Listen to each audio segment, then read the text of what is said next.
Hello, reporter room investigators. Today we are going to be talking about the Bryan Kohberger case, the latest hearing, and let me know if you can hear me and tell me where you're from. We have a lot of stuff to get into on this case, and I want to start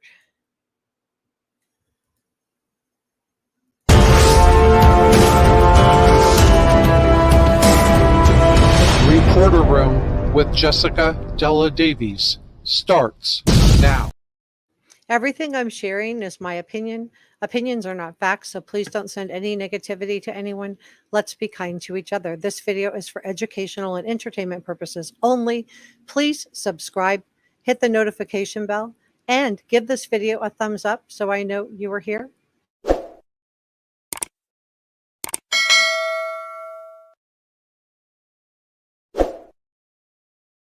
Thank you to all of our channel members, mods, and subscribers. Thank you to our executive producers,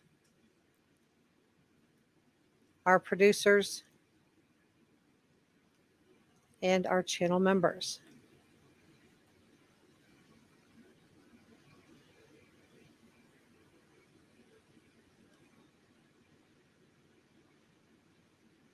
We are growing. If you would like to have your name appear in the videos and during our live streams, feel free to join and become a channel member.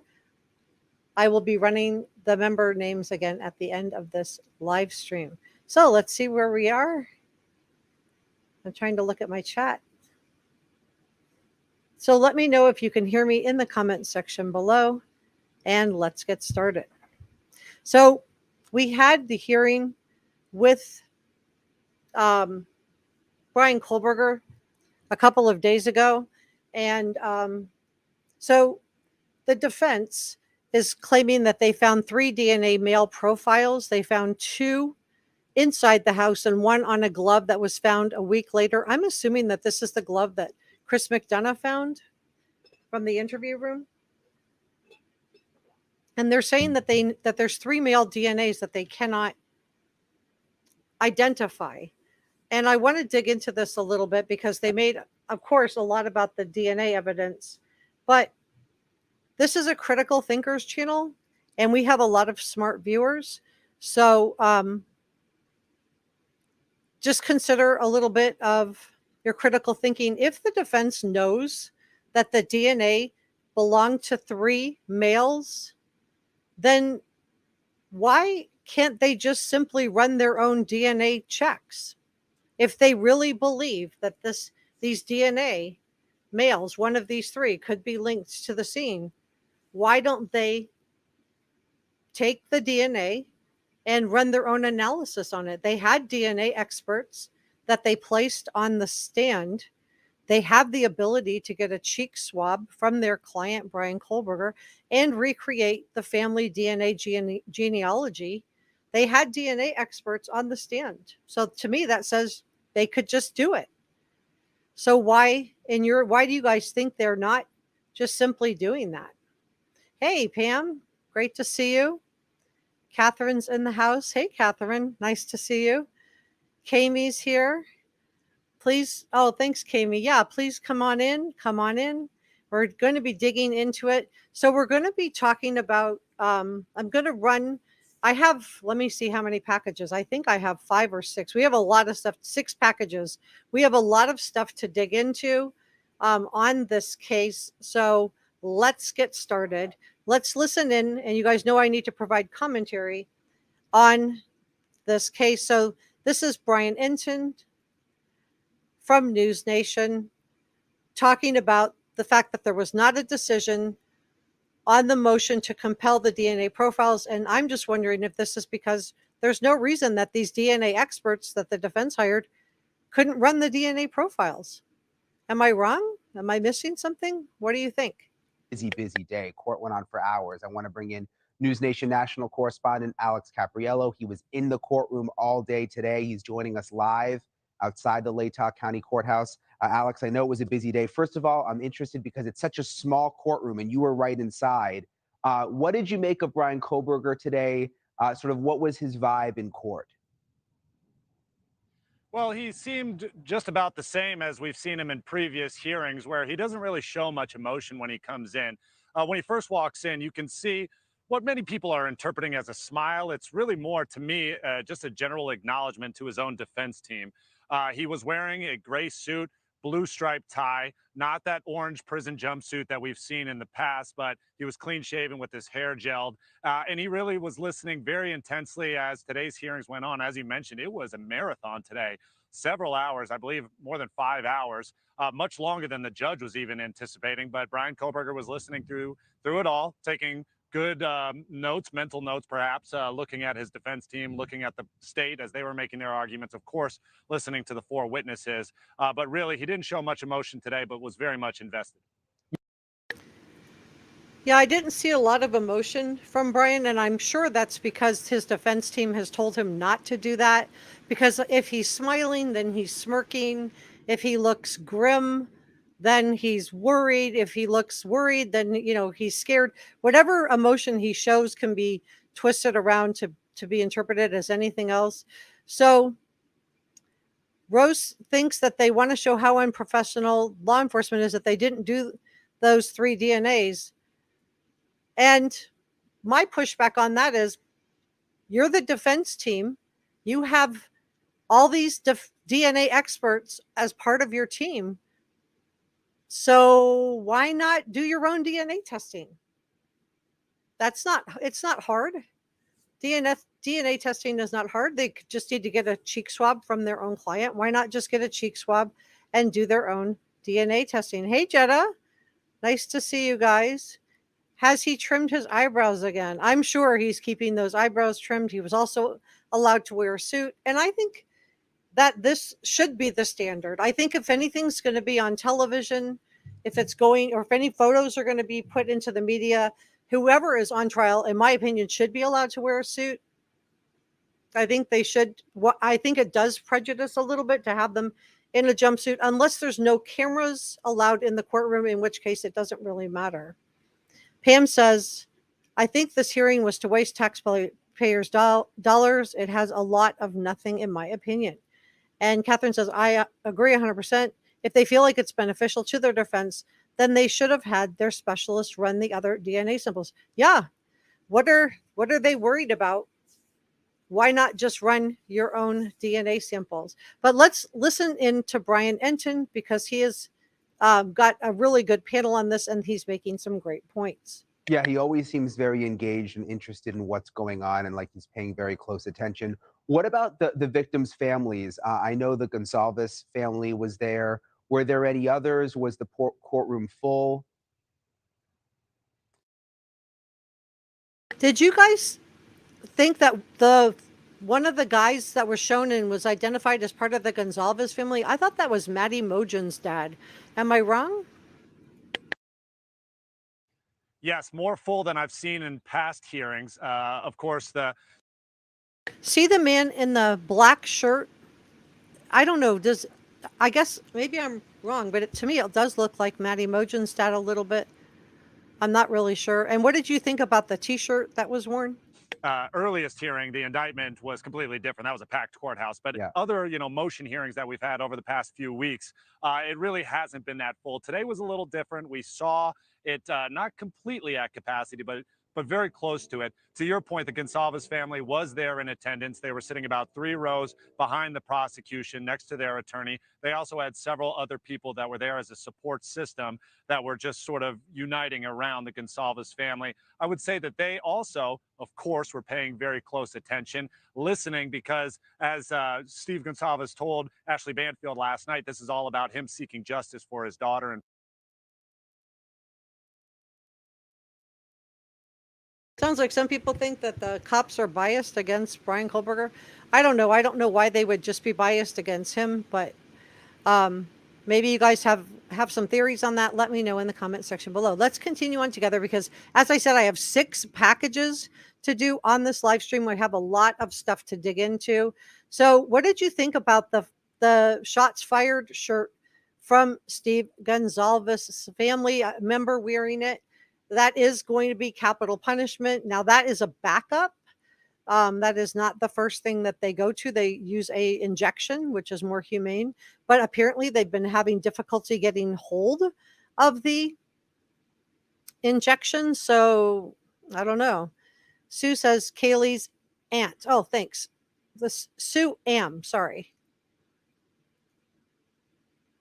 For the 3 other victims, I noticed that Mr. Gonsalves was wearing that bracelet that we've seen him in the past, the one with all 4 victims, Idaho Strong, written around it. And of course, you know, they were being sort of supportive of each other inside those courtroom benches, putting their arms around each other, listening and turning to their attorney every once in a while, and of course, paying attention to every word that was spoken. One last note about the Gonsalves family, Brian. After the hearing ended, I approached them and I asked them whether or not there was anything that they wanted to share today that I could share with you tonight.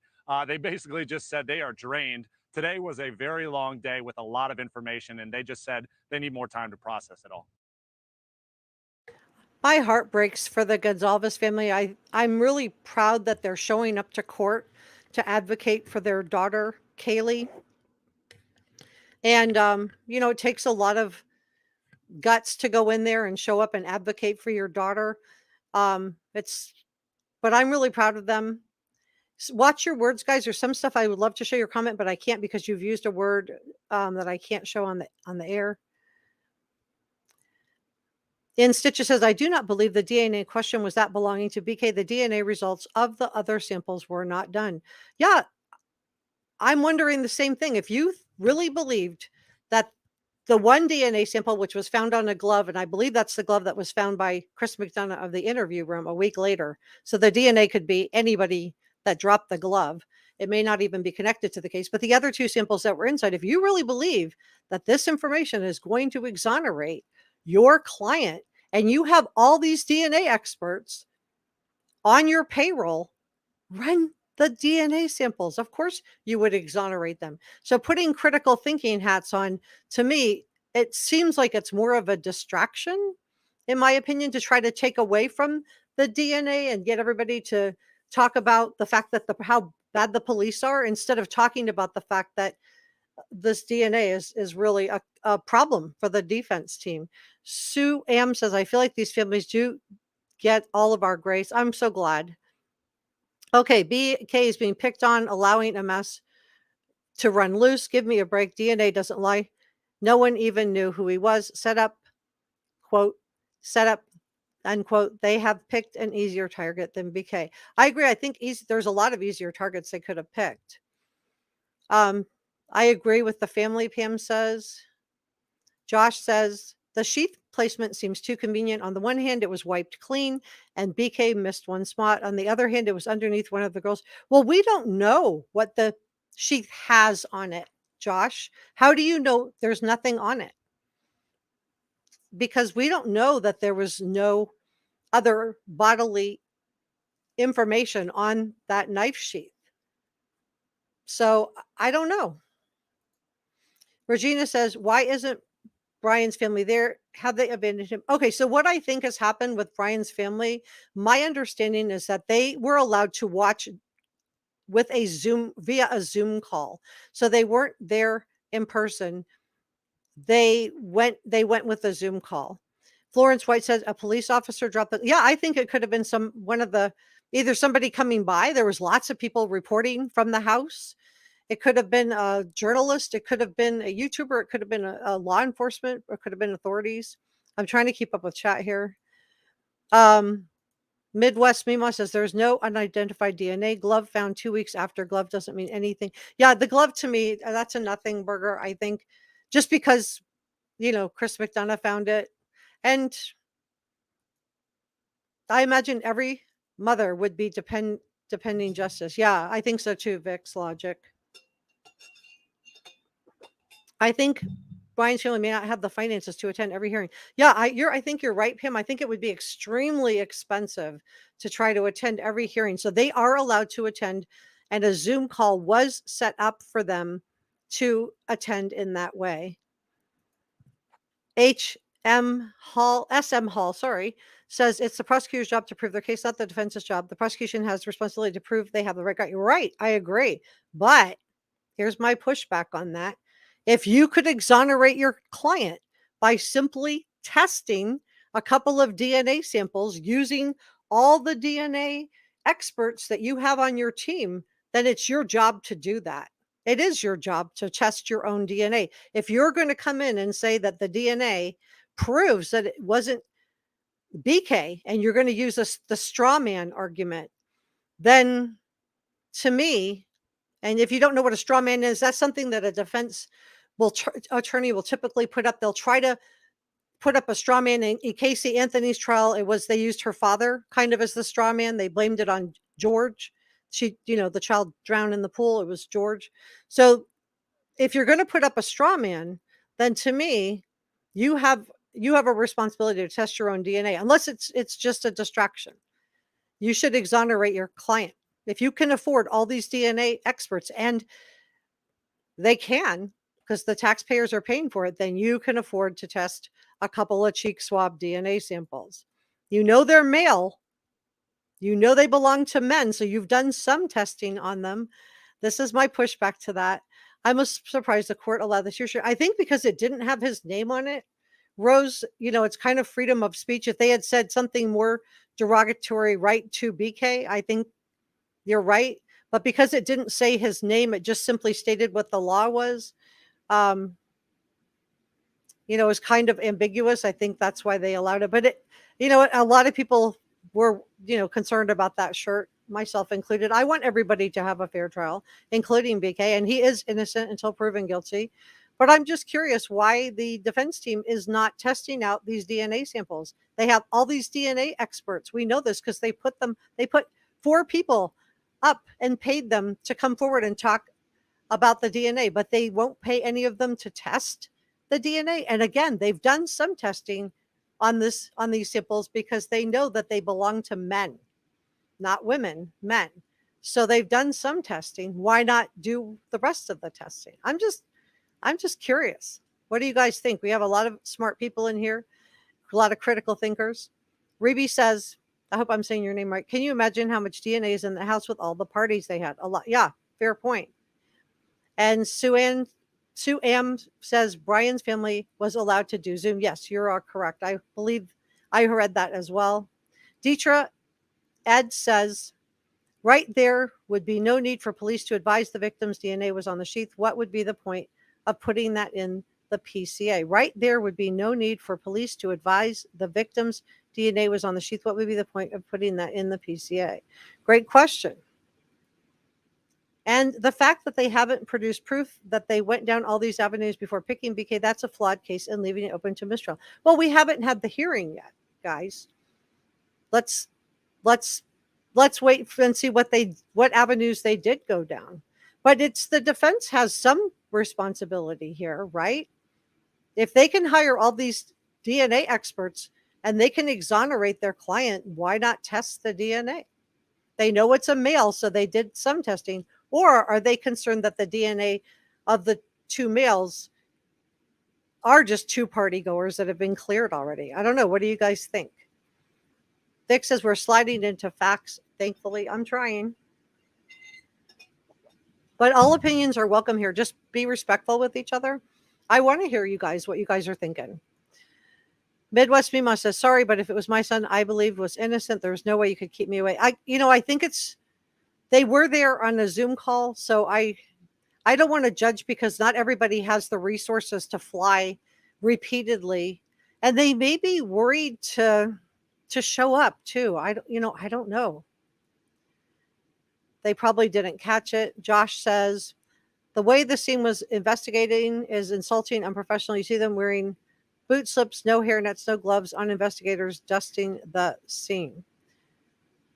I don't know. The pictures I saw them with gloves. But, I'm not here to poke holes in. If that's your feeling about it, you're entitled to your opinion. We don't know that it wasn't professional or unprofessional. I'm sure the defense is going to say it was unprofessional. I'm sure the prosecution is going to say it was professional. So law enforcement claimed the glove. Well, that's interesting.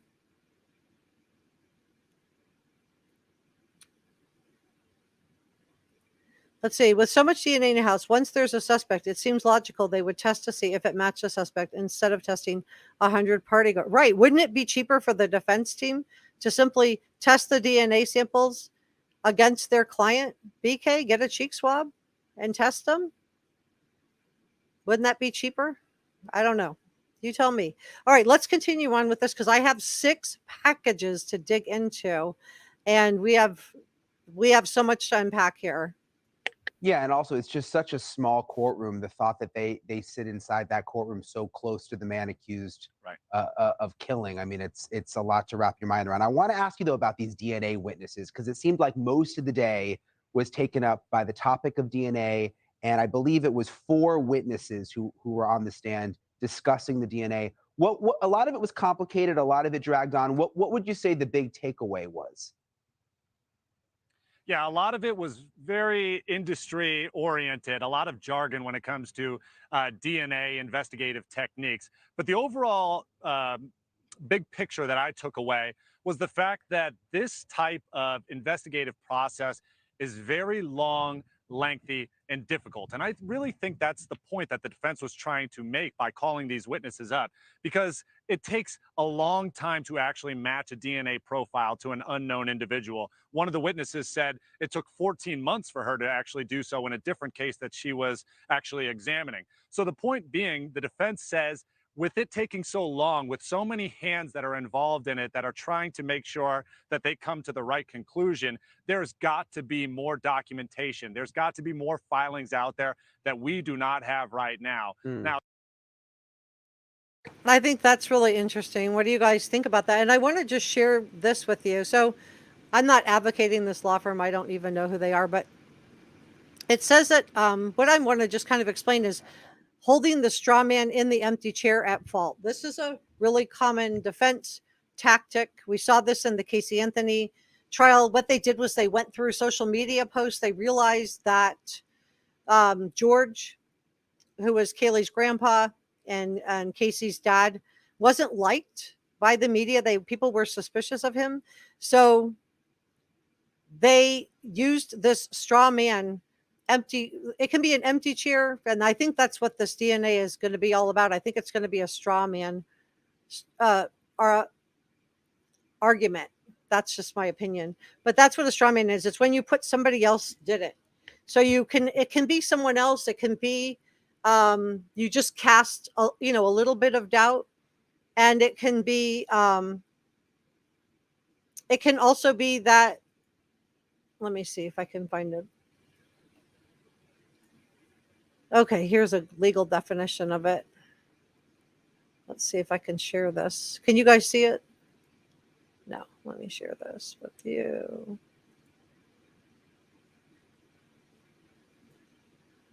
Nope.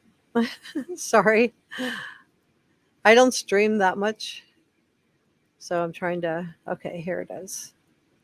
All right. So a straw man legal definition, it's a term for or technique used in arguing an issue when a person simply ignores the person's actual position and just substitutes a distorted, exaggerated, or misrepresented version of the position. So this is something that people do. This is something that criminal defense attorneys commonly do. In the Casey Anthony case, I would argue that the straw man was definitely George, right? And trying to grab the next slide. Let me grab it.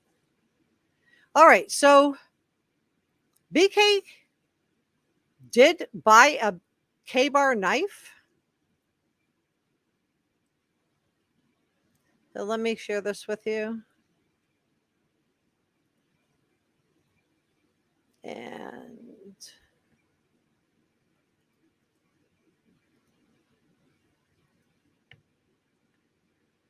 all right.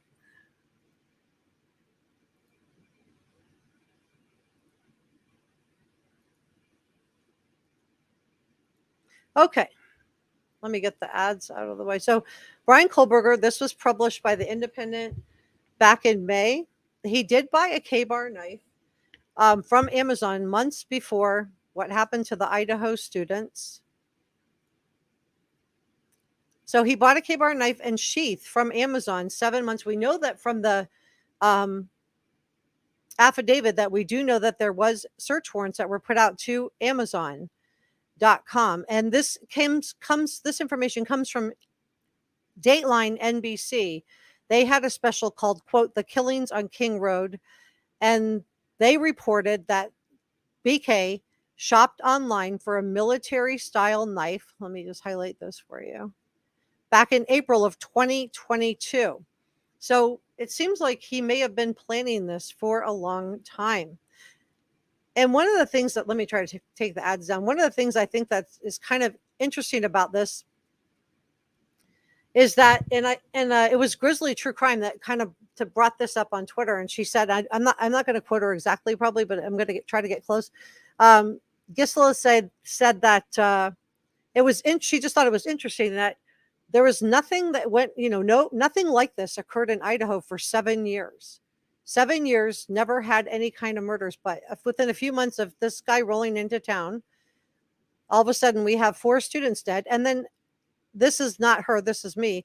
After they caught him, it all just stopped. So Kira Lynn's here. Hey, Kira. Yeah, I think that some of the victims, family members will come to more of them, but maybe it's, again, it's logistics. It's taking time off work, and it's probably very, so stop insulting professionals. Still insulting to professionals to take it serious. To take what serious, Josh? Can you, I'm not sure. With so much DNA in the house, once there's a suspect, it seems logical they would test to see if it matched suspect instead of testing for hundreds of partygoers. And Dietrich says they found what counted. Vic Slosh says you can only exonerate a convicted person. Well, I don't know if I agree with that. You can exonerate someone without them being convicted. If you could, prove that your client wasn't there by providing a really good alibi, that would exonerate him. Like if you had him on camera at the local 7-Eleven or Pickwick or convenience store, or whatever you guys call it in your neck of the woods, if you had your client on camera at getting gas at the gas station, something like that, I think that would be helpful at the time that these occurred. Pam says, agree, Jessica. If they had anything viable, Bryan would not be sitting in jail. He'd be out on bail. Charges drops. This speaks volumes. Sue M says, I think they did an amazing job. We probably know 10% of the evidence. Yeah, I agree. I don't think we have everything. Let me grab Pam. Yes, he needs a fair trial. Absolutely. And I think it's great that, some people are saying, why is he in a suit? He's getting special treatment. Well, you're not wrong with that point, but I feel like he's in a suit, because he's on TV with a potential jury pool. So I think it's okay. I just would like to see it done for every defendant. If it's going to be any picture snapped for publicity or it's going to be on camera, I think they should be allowed to wear a suit. The jumpsuit is really a lot. It's a combination of all the circumstantial evidence. It's overwhelming. Yes, I agree. I think it's going to be building a circumstantial case piece by piece. It looked like they had not cleaned the house. And Zero says he could wear it at my house. We heard 10 shots fired this morning. Gee. Now make it placed. And Rose says, why don't the police not care enough to test? Well, why doesn't the defense test it? It would be my pushback to that. We don't know that they did or didn't test it, but they did do a lot of DNA testing. Why doesn't the defense? They have all these defense experts that are DNA experts on their team. They have 10 attorneys, and four of these people are attorneys and DNA experts. Why not use one of your DNA experts and test it and exonerate your client if you really believe that it doesn't, that it's going to exonerate him or help him in the trial? Why just simply talk about how important it is to have the DNA evidence, but not test it. Don't you as a defense attorney have some responsibility to do some DNA testing? What do you guys think?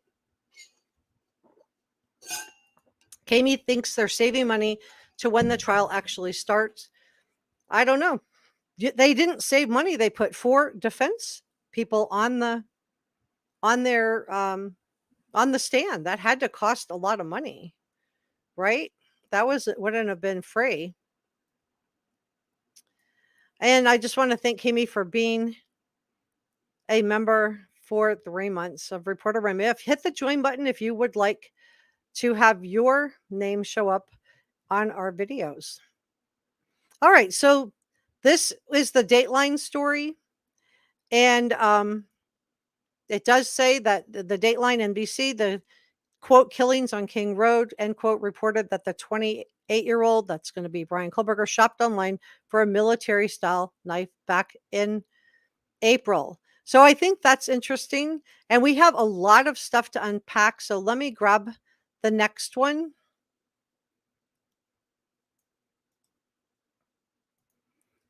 And I'm using NewsNation a lot because as long as you provide commentary, they're usually pretty good about not. CC, that came at you today, 4 witnesses, witnesses 2, 3, and 4, were all supposed experts in genealogical DNA or whatever you call it. And they were attacking the process that this was not done the right way and to different degrees should be excluded. What do you think? Well, I didn't see how any of it was directly relevant to this case. None of them had any information, as far as I could tell, about. Hey, John Davis, True Crime. It's so good to see you. I got worried about you the other day. I saw your video and I thought something had happened to you, but I saw then it was you were kidding us, so I was relieved. But yeah, it dilutes the evidence. I agree. John and Brandy are in the house. All right, let's continue on, shall we? Let's continue on. About how the investigative genetic genealogy was done in the Kohberger case. If they are questioning genetic genealogy's reliability, which it certainly appeared that they were, we have proven its efficiency and its reliability in over 800 cases now, where a DNA sample has been positively identified, at least in part, thanks to leads generated through investigative genetic genealogy. But like I always say, all of this really is irrelevant because it is simply a tip. It is not going to be used against anyone in a court of law. It is not evidence. It's not exculpatory. And I think that's a really important point. The genetic genealogy that the defense is making such a big deal, and this is why I brought up the straw man argument, that this is going to be maybe going to be, I'm not saying for sure, but maybe going to be confused one juror. That's right. All they need is one juror, John. But I think maybe this is going to be their straw man, and that they're going to, even though the prosecution is not presenting the genealogy DNA in court, they're not using it. They're not using it. And the defense still wants to argue and act like the prosecution is using this in court. They're not using this because they just used it to lead them to Bryan. Once they arrested Bryan, they got a cheek swab. Now, mind you, Bryan did not volunteer his cheek swab. He could have volunteered and say, yeah, hey, I want to exonerate myself. Absolutely. Let me do a cheek swab. It was his right not to, but they had to go get a court order to get the cheek swab. He didn't volunteer it. And I think that's interesting too. If you really wanted to exonerate yourself, why not give your cheek swab? Thanks so much, Paula. Lots of love from Paula. We need that. All the love we can get. All right, well, let's continue on with this, because I think what the defense wants to argue is they want to argue about the genealogy DNA.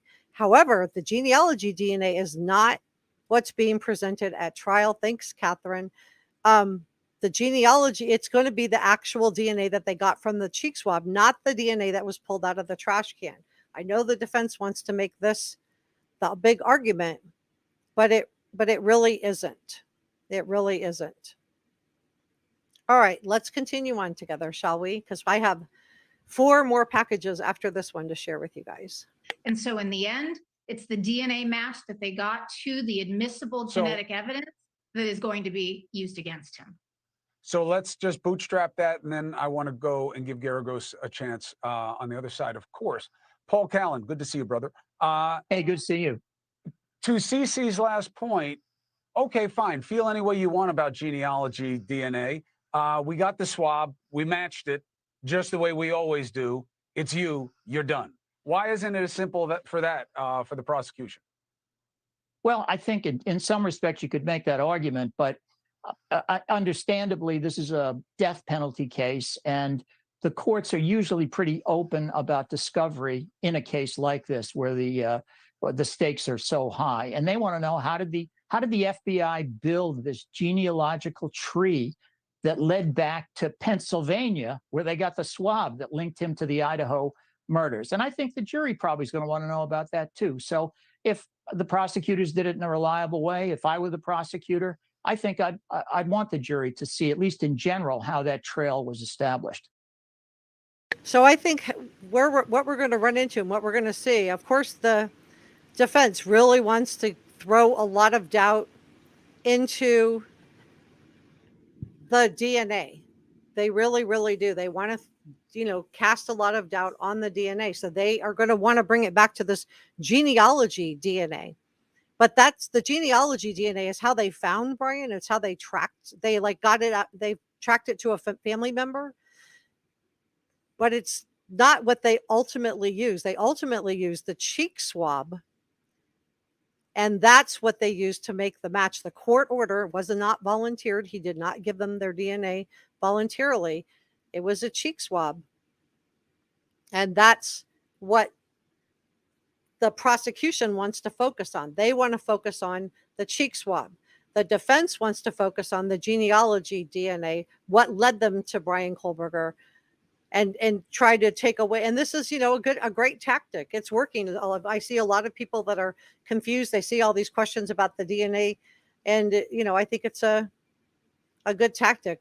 John Davis Truecrime says defense don't want the results. Yeah, I think if you wanted the results, then you would test the DNA. They have 4 DNA experts. They spent money to put them on the stand. Why not test your DNA? Josh says the state should want to find all suspects involved, test it. And then, his parents. Thanks, Kimmy. Midwest Mima says, if I'm innocent, I want everything tested. I certainly wouldn't stand silent, nor would I sit in jail for 7+ months without doing everything to prove my innocence. Yeah, I don't think it's really hard to run a DNA test. And, they have all the experts, the defense team does. So why not just go ahead and run it? I just don't get it. But let's listen from a defense attorney, because I think Mark Garagos is going to speak here, and he was the defense attorney in the Scott Peterson case. So let's hear what he has to say. What's the best hope here, Mark Garagos, on this issue of the genealogical part, when they have the swab to do it the regular way they do it? Well, look, the problem is going to be, before you can introduce a novel DNA methodology, you have to have a hearing. That's why we have a hearing. Everything that Cece says is correct, that maybe it's tips, it's not going to do this, not going to do that. You still have to you have to get it admitted. You have to show that it's acceptable in the scientific community.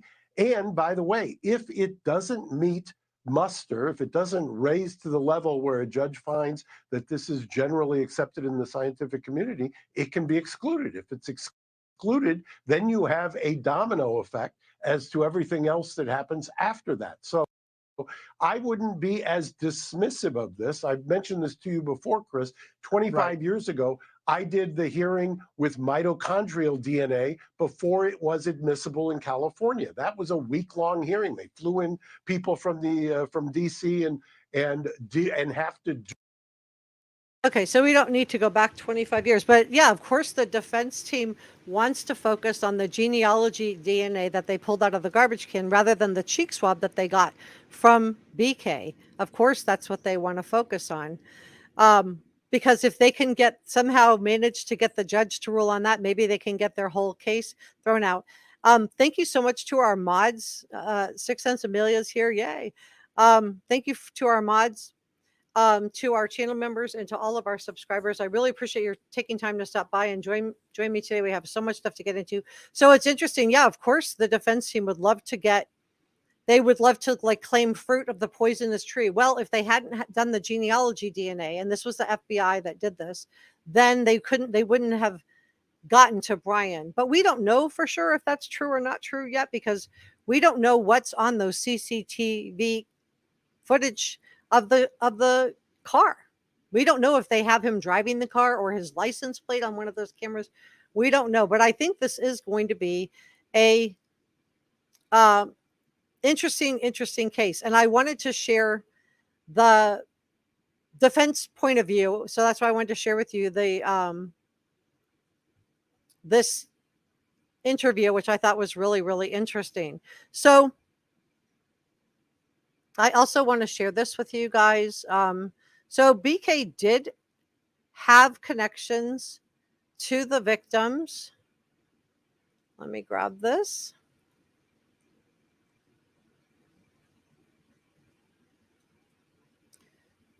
Make sure you guys can see it. Yeah. Okay. So this is Newsweek reporting this out. Let me take away some of these ads, all the pop-up ads. So in a now deleted Instagram account, authorities believe belonged to Bryan Kohberger, and I'm sure prosecutors know for sure if he didn't or didn't, that he followed 3 female victims of what happened at 1122 King Road. I'm watching my words. And he was apparently trying to DM some of the victims and liking some of the photos. So here we go. Quote, he slid into the DMs of the girls several times, one of the girls, but several times, but she did not respond. A source says close to the investigation. Basically, it was him just saying, hey, how are you? But he did it again and again.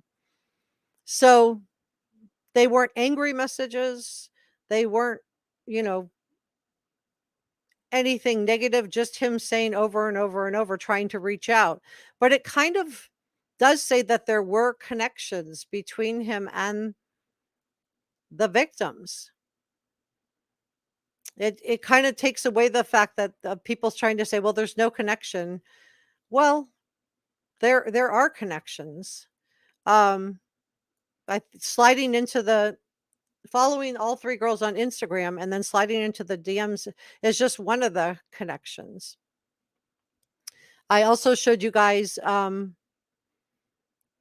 that he had one of the victims' IDs on him. And then Kaylee's own dad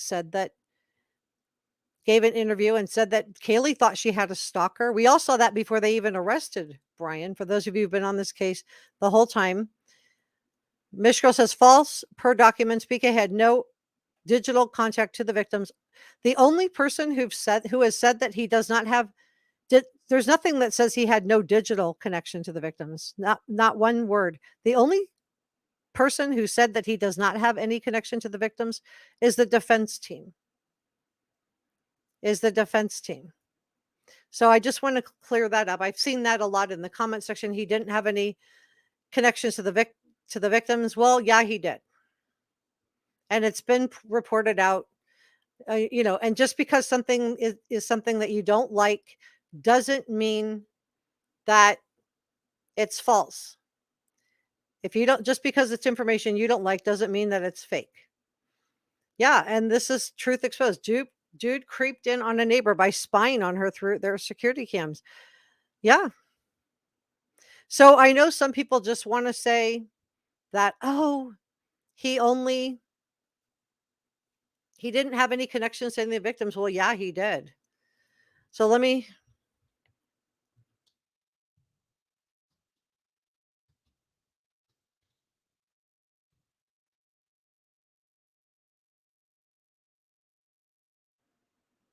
Let me grab this.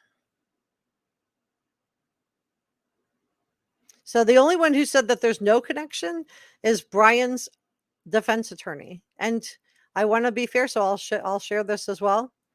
So Bryan Kohberger's attorney says there's no connection between him and the 4 Idaho students. And then she's talking about this other DNA that she has the manpower to test. She has the DNA. She knows enough to know it's 3 men, but she won't test the DNA.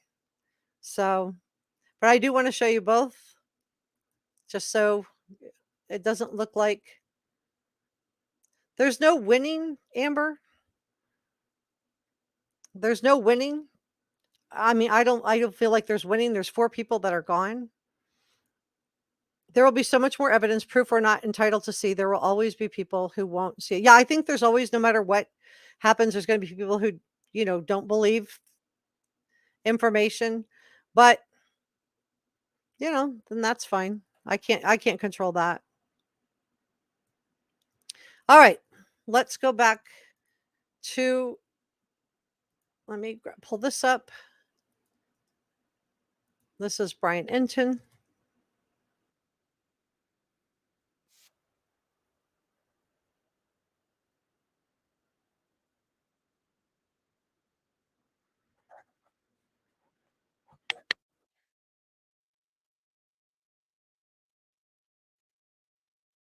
So this will give you both sides to everything, to give you the defense point of view and the prosecution point of view. Everybody's entitled to their own opinion. Just share it respectfully.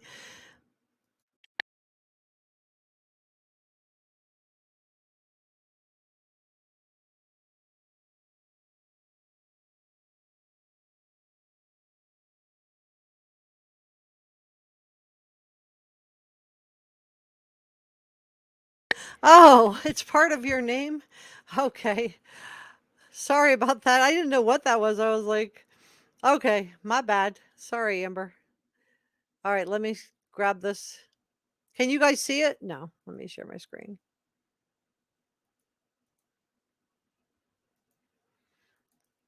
All right. That's my bad. There was no jury there. Well- Why did he get to wear the suit? Well, and I was confused why they were confused. Pretrial detainees typically show up to court in their jail uniform. Obviously, that's kind of the norm. But it's, first of all, this is not a typical case. All eyes are on Kohberger. For all intents and purposes, we already have a jury watching him.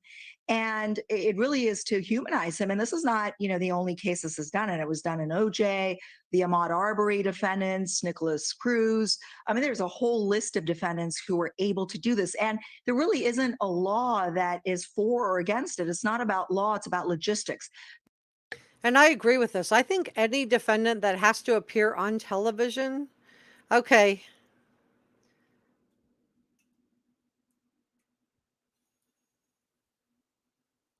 Bye.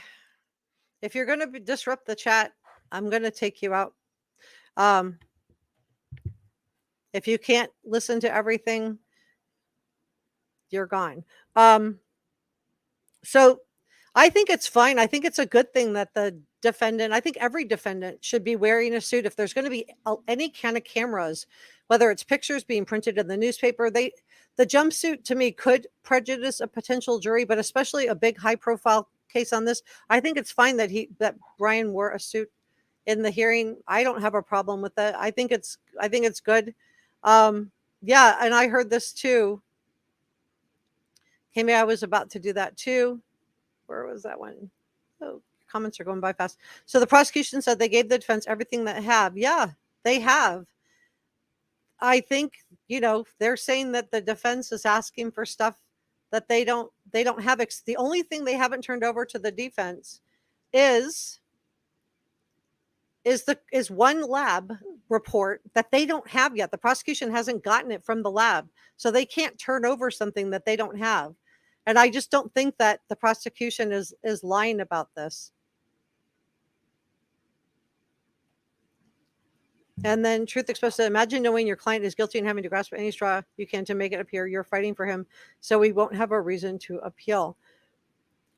I just feel like of course it's going to be the defense team's job to defend him, but it's disingenuous, in my opinion. And what do you guys think? To bring up the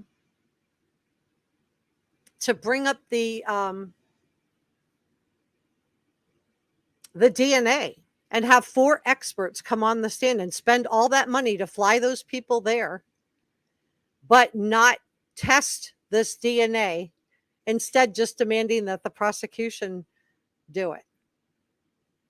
I just find it disingenuous. If you're interested in exonerating your client, then test the DNA. That's all. Let's continue on together, shall we? Because we have a couple more packages after this one. You ask the judge for an order to the jail facility, and then they accommodate the street clothing for the defendant. But it really is, it goes to his presumption of innocence. He has not been convicted, although we've convicted him in the court of public opinion. And I don't think she's wrong about that. I think there have been, there is like a lot of people that feel like he is guilty, but I don't know if it's fair to say in the public it is. I mean, maybe she's fair. I don't know. I can see from a defense attorney's standpoint why she might feel that way, but for me, I feel like it's just that the evidence is starting to add up. It just feels like things are starting to add up. We've got the cell phone pings combined with the car on CCTV footage, combined with the DNA evidence, combined with the contacts to these victims. It's just, to me, it's cumulative. What do you guys think? He absolutely can wear street clothing. So I was confused why they were confused. I guess it makes sense, Dave. I mean, it does bother some people, though. Here he is accused of these murders, and he's in the suit, and he doesn't have handcuffs on. And again, I get when there's a jury there, because when they're sitting there, you don't want them to view him as a bad guy, innocent until proven guilty. But were you surprised he got to wear the suit, Dave?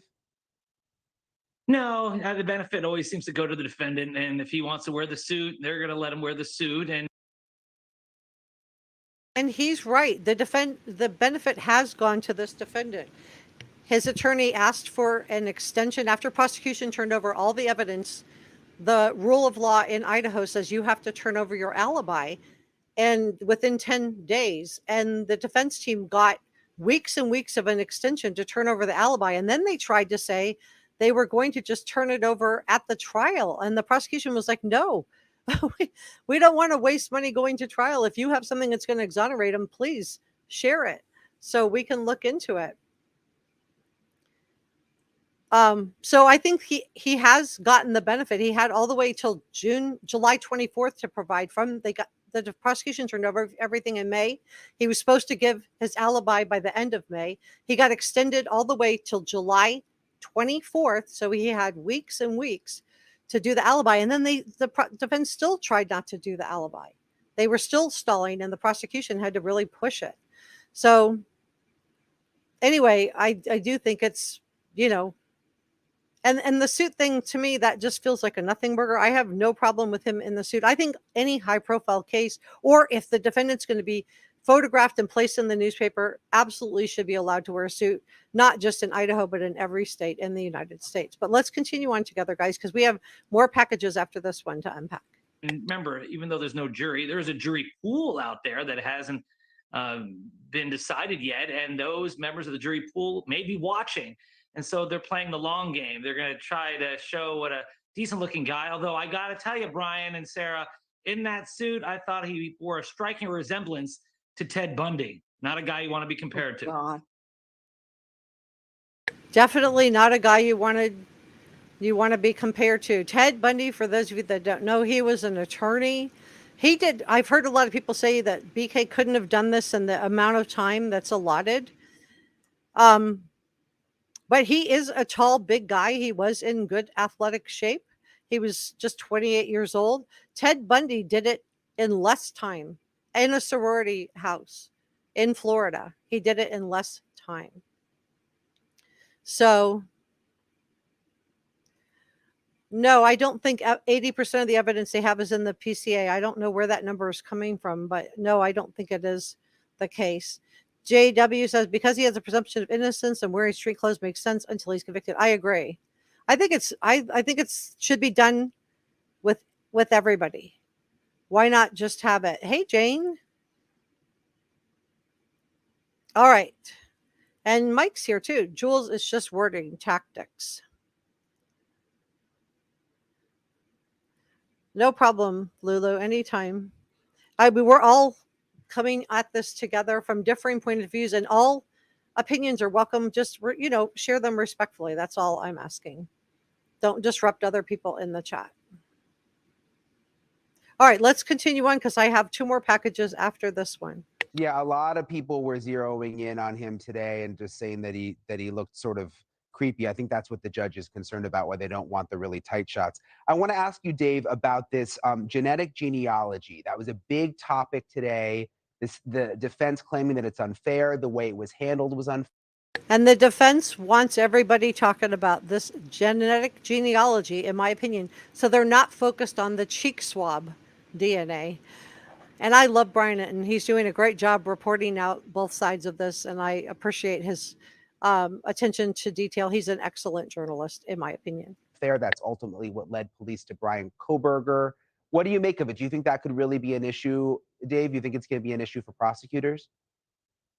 Brian, the reason why the police were able to make an arrest was because they got his DNA from the sheath that they then tested at the garbage of his father in Pennsylvania. Now, in between was the genealogical DNA. And so the theory, I think, for the defense is, hey, you would not have been able to get to that arrest if you didn't have the lead, the tip that genealogical database gave you.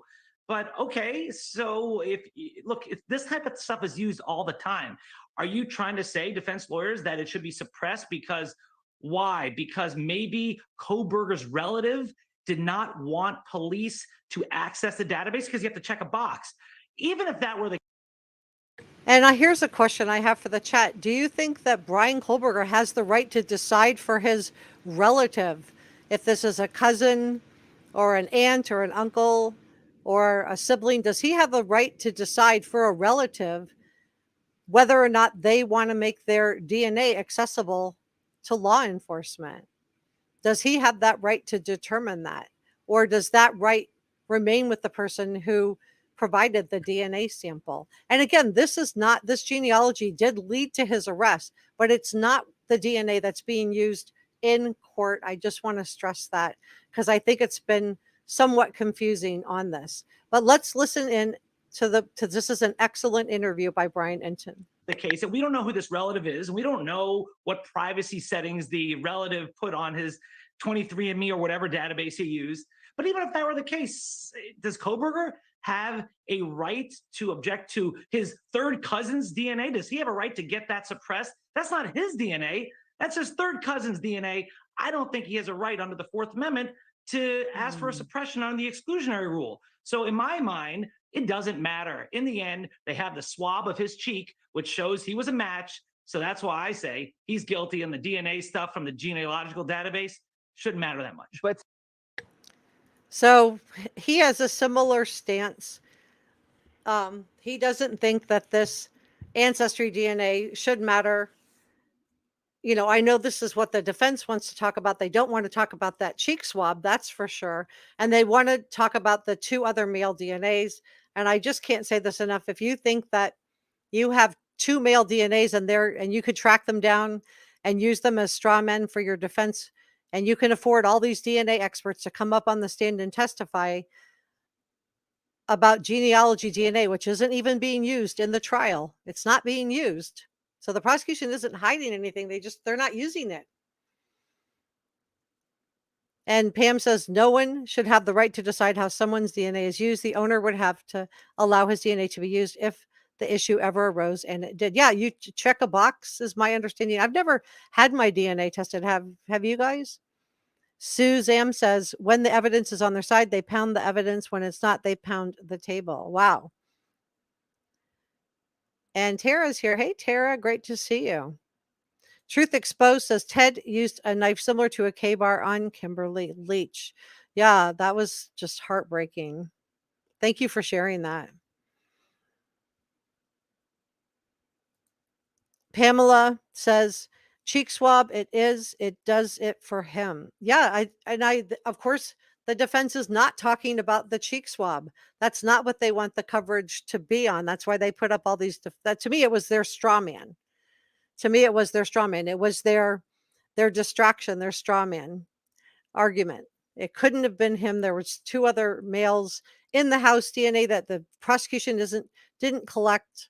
And therefore, the fact that our client matched to the DNA found on that knife sheath, which was found underneath and to the side of Maddie, should be discounted. I don't know, you guys.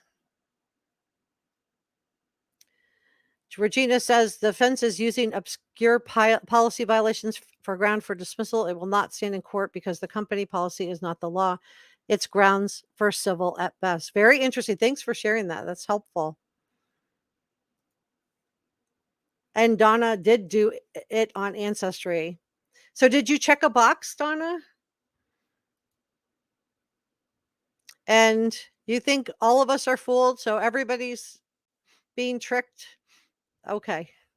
Why? I would like to hear your opinion. Just share it in a kind way, a polite way. Oh, okay. Please don't argue with each other in the chat. Just share your opinion and let's share it respectfully. It's okay to have differing opinions. Sarah, if they decide that there is something shady with this genetic genealogy and the practices behind it, could they throw all the DNA out? Could they throw everything out because it all began with this genetic genealogy? Well, yeah, because without the SNP profile, which is part of the IgG work, which then goes into the FBI's work and the family tree, there would be no SDR analysis. And so the 2 are very, very much interconnected, even though the prosecution, like Dave, is trying to divorce the 2. And in fact, even saying IgG is not even science, but DNA is. And so in this case, they're very much related. And I think the defense has done a really good job, including today, putting on these various DNA and IgG witnesses on the stand to really show the process, the complexity of all of this. It's, I think the prosecution wants us to just accept that DNA is this ironclad science with no flaws and absolutely reliable. And the defense is coming in, like they did with their experts, showing that no, it's actually complex and complicated. Thank you for watching. What do you guys think? Let me pull. I have 2 more packages to share with you. Oh, shoot.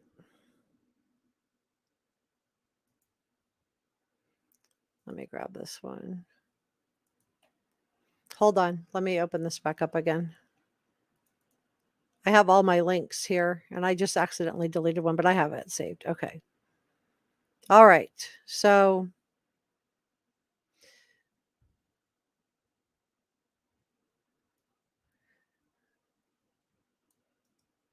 I've also seen a lot of people feeling like, oh, but he's, really doesn't have any record of doing anything. Well, we do have the record of the one student, but we also have other information too. He was arrested back in 2014. Oh, big pop-up ad there. Okay, let me take the ads down. So he was arrested in 2014, according to records. Now, this was expunged, but I suspect that this is why he did not get the job that he applied for with the Moscow PD. And it was his own father, Michael, who reported the incident to law enforcement, according to court records. So according to the court records, Michael Kohberger told law enforcement that Bryan had warned him not to do anything stupid after learning that his son had stolen a For phone. suspects in 2 separate shootings in the Bronx. Hold Citizen on. Citizen app video. I hate these pop-ups. I'm sorry. I wish there was a way to not have them. But okay, so after he reported him for stealing his sister's cell phone, so he stole the phone from his sister and sold it at the mall because he had a medication problem. And when Michael Kohberger, and he was 19 at the time, He was not a child. He was 19 years old when he was arrested. So he didn't serve any jail time, and the public record was expunged. But when he has, not the best track record. He stole from his own family member. And then when he got caught and his dad tried to report him, Bryan, quote, warned him not to do anything stupid. And I think that's interesting. What do you guys think about that? Regina says, not having a criminal record only means you haven't been caught. Yeah, he sold the phone for $200 at the mall. Jane says, love Bryan. Shut up, Bryan Entin. I do too. He's a great journalist. Does a good job. Mike says, oh, he said there could have been. Yeah, we don't know about all of that. We don't know yet. There's so much information we don't have, just like when we were going into the Alex Murdaugh case. The Pullman PD. Thanks, Jory. When he was applying for a job with the Pullman PD. Is that it? I thought it was the Moscow PD. Maybe I'm wrong. Okay, let's find out.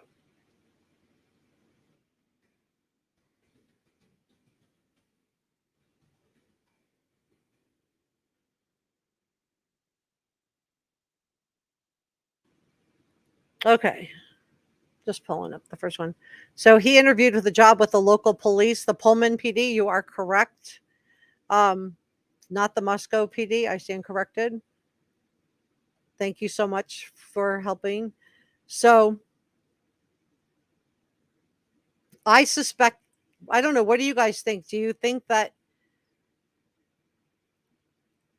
they could have seen that arrest record? Because to me, that would be a big red flag. The fact that you're willing to steal from your own family members. That's not somebody you would probably want to serve as a law enforcement officer.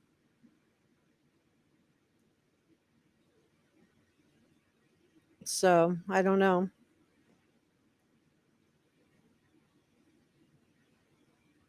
Well, I think that's interesting. All right. What do you guys think?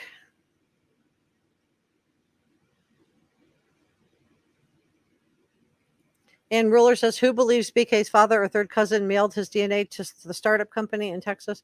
The Texas company claimed it was used to donate DNA sources. Well, who else would have shared it? I mean, I don't know who it was. We don't know which family member. We just know it was a family member. I don't know. Thank you so much, Jory. You're awesome. Appreciate you. We got a lot of good investigators in here. Jane says she thinks the defense is reaching. Pamela says 28 is not young. Zero says Bryan had ordered a knife, stalked the area, showed up on social media, had the car, matched the DNA. They might have him as Papa Rogers. Yeah, that was kind of really scary. And just full disclosure, I was in the chat room on Facebook. I know there have been a couple of Papa Rogers that have shown up afterward, but these are just fake accounts that were started after the original account stopped posting after he was arrested and didn't post again. So I don't know. It could be just a coincidence. It could be. But it was scary. But I can tell you all his actions, all his movements, he can't explain any of it except that he was driving around. No, that doesn't work for me. I truly believe he did this and he's trying to get away. And Deetra says, Pamela, for me, it's kind of they don't really mature mentally until 26. Hey, Jan, it's good to see you. All right. Jory says, yes, it would be the reason, even though the public record is expunged, law enforcement can see it. And thank you, Spirit Walker. All right. So everything I'm sharing is my opinion. Opinions are not facts. But I have one more. I think I have one more package to share with you guys. Let me grab that. So I've saw a lot on social media. Bryan did not have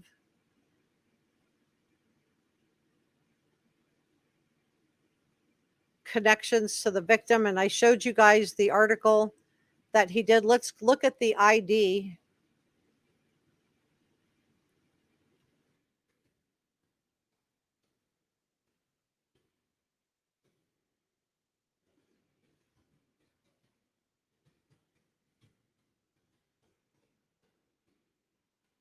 Okay.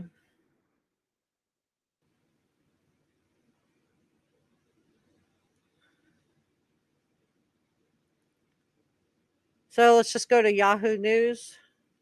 Let me share this one. Can you guys see it? Let me check. Yeah, okay. So Bryan had an ID card linked to the Idaho case in his vehicle, according to report. And an ID linked to the Idaho, I'm watching my words here, M, was allegedly discovered by investigators during a search of BK's residence. So court documents also state that investigators have linked him to the scene via DNA evidence on the knife sheath that was left there. And I showed you the article earlier that there is proof that he ordered a K-bar knife on Amazon that's being reported out. A search warrant unsealed earlier this year previously revealed that police seized IDs from Mr. Kohberger's car, but did not specify to whom they belonged. The ID claim was made on Chris Cuomo's NewsNation tonight, and Jennifer Coffindaffer was on there. Ooh.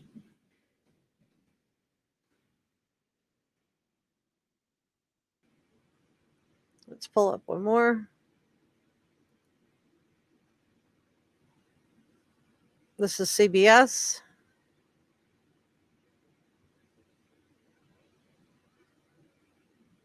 And you can see how that orange jumpsuit would make somebody seem like, more guilty to a prospective juror. So I think it's great that he's in the suit. I think, I think he does deserve a fair trial. He's innocent until proven guilty.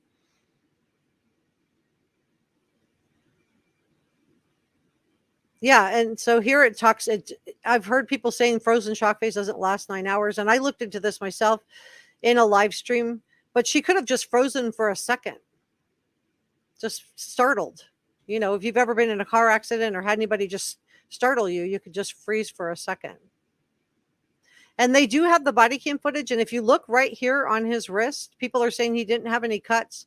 Well, he does have long sleeves on, but that to me, right there, looks like a cut. Can you see it? Let me share this one. Hold on. Okay. So if you can see right here, that to me does right here. Let me make sure I'm sharing the right screen. Yeah. Okay. So if you look here on his wrist, right there, that does look like a cut. I think this is why the police officers pulled him over twice. I think they were trying to get images of any kind of cuts that he may have had on his fingers or hands. They wanted body cam footage. They may not have gotten it on the first pullover. Maybe there was a problem with the body cam, or maybe they did see something and they wanted more close up. But to me, that does look like a cut right there. And this would have been weeks after, so it would have been healed pretty well. What do you guys think? If you think that does look like a cut, put a 1 in the chat. If you think it does not look like a cut, put a 2 in the chat. I'm just curious where you guys are coming from and what you guys think about that, because I've heard a lot of people saying that too. I'm trying to address the comments. I do read them all. Just trying to address some of the comments. I see a 1, another 1. So if you think it does look like a cut to you, put a 1 in the chat. If you think it does not look like a cut, put a 2 in the chat. And yeah, it's 6.5 weeks later. So just keep that in mind. It would be pretty well healed. El Borica says no, 2. Can't see. Can I zoom in? I don't know if I can zoom in. I don't think I did on a video. I don't think I can on this screenshot that I have, but I did zoom in on a video. I enhanced the photo and I circled it on a video that I did a few months ago. It's in my playlist if you want to get a closer look. 1. Regina says, I think if any person is charged with a crime gets a suit for all court appearances charged with any crime should be afforded the same. Since that's not economically realistic, they should all be in orange. Or, you could have some suits. I mean, if you can provide orange jumpsuits, I think it's okay to have a suit. I have heard that there's no connection between the stops. I don't know. I've heard that there was. So I don't know. We won't know till we get to court, I guess, Florence. So, fair point to you. I heard it's a shadow of a water bottle. I see the water bottle there. I see a water bottle, but I'm not really sure. I don't think that's causing a shadow. I see a shadow on his leg right there, but right here, I do not see a shadow. And that may be why we had the second body cam. They may have wanted something else, but interesting. I don't see another water bottle. I can see both of Michael's hands, his dad. I don't see any water bottle in his hands, nothing that's blocking it. We got another one. We will never know all the facts or truth until the trial. Look at Murdaugh. And yeah, great point. Great point. And even after the Murdaugh trial, I was still finding out more information about. If you have not looked at my videos on that, I did a lot of sleuthing and I went back to old news articles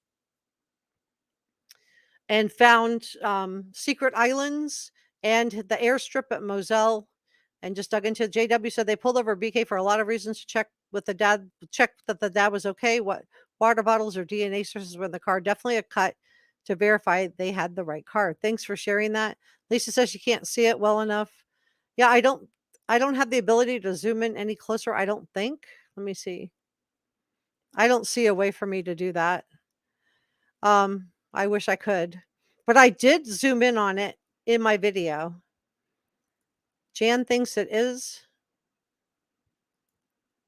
I can't even see it, says Truth Exposed. Lisa says she can't see it. Crime analysis with Detective John. His knuckle was broken as well. Which knuckle do you think, John? Rose says, let me get to these. 2. Donna says 1. Lulu says you can see it clearly. It probably depends on what screen you're looking at. Like if you have a big TV screen, you can probably see it pretty clearly. Florence tried to zoom in. It didn't work. I do have close-ups of it on a video that I posted. If you want to see close-ups of it, I circled it and you can see it. Yeah, please give me a thumbs up. Help me out with the YouTube algorithm. Sonia says 1. Just came across your channel. I'll be back for sure. Thanks for that, Donna. I really appreciate it. Jory says 1. Pamela says, yes, peeps, like the show. I'd like to welcome Regina as a new YouTube channel member. Thank you so much. We're glad to have you. Thank you. Welcome to Reporter Room. We're doing a members only live stream in a couple of minutes too. Lulu says, didn't look like a shadow. Florence says, can't wait until court and all the evidence comes out. Yeah, I'm looking forward to it too. I hope they have better sound quality than we had for this hearing. Crime analysis with Detective John gives a 1. Teacher says, I felt the same way about the OJ case. Yeah. I understand that. My heart breaks for the parents. My heart does too. I mean, I feel really badly for the parents. I really do. And Jory says it does look very swollen. So I don't see like I'm sure that police have much more enhanced photos. I enhanced it. I do see what you're talking about right here on the knuckles. There are like a couple little marks. Mostly I see like this big cut right here, but I'm sure they've enhanced it. I enhanced it on mine, on my video that I did a couple of months ago. So I do have a lot of close-ups of it. So anyway,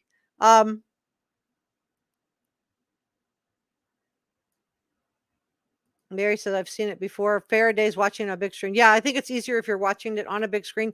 If you want to watch it on a big screen, you can just fast forward to this time. What are we into this? Let me give you a rough time of where we are in this video. I started at 4:30. It's so about an hour and 20 minutes in. You can get a picture of this and you can zoom in on a bigger screen if you want to check it out for yourself. Hey, Sonia, great to see you. Teacher says, but did he have on gloves? I suspect he had 2 pairs of gloves on, maybe. On the cop cam, the shadow was gone from his hand. Yeah, I don't see a shadow on the hand on this body cam. But, I could have missed something. If you guys see something, let me know. Vix is trying to faint dramatically. Well, just be careful while you fall. Just don't do it on the floor. I believe law enforcement has it down how it happened, but not the reason. Interesting. Todd says, who's going to take, it's going to take a long time to see the jury. Too much media thus far. Yeah, do you think they're going to maybe move the trial or consider maybe bringing a jury in from a bigger city? Tarek doesn't feel like she can see it well enough. All right. Well, I think we got a pretty good sense of why the police pulled them over. I do see when I'm like pulling this up, it's a CVS.com article. Let me give you the title of the article too, so you could search it out and you can pull up the picture. That's not the name. The article name is Never Before Seen Photos and Details About the Man Accused of M4 Idaho college students. Okay, so that's the title of the article. If you want to pull up the article yourself, you can, and then you guys can just see, what you guys think about that. If you haven't subscribed to Reporter Room, please do like, share, and leave me a comment in the comment section below. I'd like to thank our channel members and our executive producer and our producers and our channel members. If you would like your name to appear in our live streams and on every video that is made, just hit the join button and you can join our Reporter Room family. You don't have to. Just watching the videos helps so much, and subscribing helps.